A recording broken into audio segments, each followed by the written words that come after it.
Ice cream lovers చాలా మంది ఉన్నారండి. వాళ్ళకి ఏం సలహా ఇస్తారు మీరు? అండ్ దీంతో పాటుగా ఎంటర్‌ప్రెన్యూర్స్ చాలా మంది ఉన్నారు. ఈ బిజినెస్‌లోకి వద్దాం అనుకునే వాళ్ళు ఉన్నారు. వారికిచ్చే సలహా?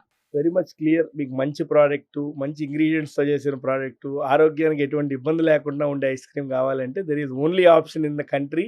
Iceberg organic ice creams organic క్రీమరీలో మీకు దొరుకుతది. That is very much clear. అది నా బ్రాండ్ అని చెప్పడం కాదు. మీరు తిన్న తర్వాత మీరే చెప్తారు. ఎంటర్‌ప్రెన్యూర్స్‌కి అన్నారు మీరు. ద పాయింట్ ఈజ్ అది కూడా నేను నేర్చుకున్నదైతే నేను చెప్తున్నానండి. ఏదో నేమ్ సేక్ చెప్పాలని కాదు. రెండు విషయాలండి. Patience and Perseverance. ఓపిక. అది చాలా మిస్ అయిపోతుంది ఇప్పుడు ప్రెసెంట్ కల్చర్‌లో, కండిషన్‌లో. 2 ఏళ్ల లోపల ఏదో చేసేయాలి, 12 నెలల లోపల ఏదో ఒకటి చేసేయాలి. టార్గెట్ పెట్టుకొని ఇది ఈ రకంగా జరిగిపోవాలి. అలా జరగదండి. నిజంగా వాల్యూ ఎడిషన్ జరగాలి అంటే మాత్రం ఓపిక ఉండాలి. అంటే అందరూ 10 ఏళ్ళు, 12 ఏళ్ళు కష్టపడాలని నేను చెప్పను.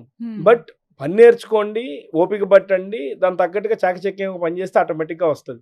Number 2 Perseverance. ఈ రోజు ఉదయం మీరు ఏ కాన్ఫిడెన్స్తో ఎంత ఎనర్జీతో వెళ్ళారో అట్లీస్ట్ మీకు మధ్యలో ఇష్యూస్ వచ్చిన తర్వాత ఒక 1 అవర్ 2 అవర్స్ 1 డేనో 2 డేనో ఉండండి. కానీ నిరుత్సాహపడిపోయి ఇంకేదో జరిగిపోతుంది, ఇంకెలాగో చేసేయాలి, ఇది నా చేత అవ్వట్లేదు, జరగట్లేదు అని కాకుండా సేమ్ ఎనర్జీ లెవెల్స్తో ముందుకెళ్ళాలి. అది మిస్ అయిపోతుంది చాలా మందికి. ఇప్పుడు నా దగ్గర పనిచేసే టీం దగ్గర కూడా అదే ఇష్యూస్. నేను వాళ్ళని మేక్ ఓవర్ చేసుకోవడం సరిపోతుంటుంది. End of the day it's a game show, తప్పదు.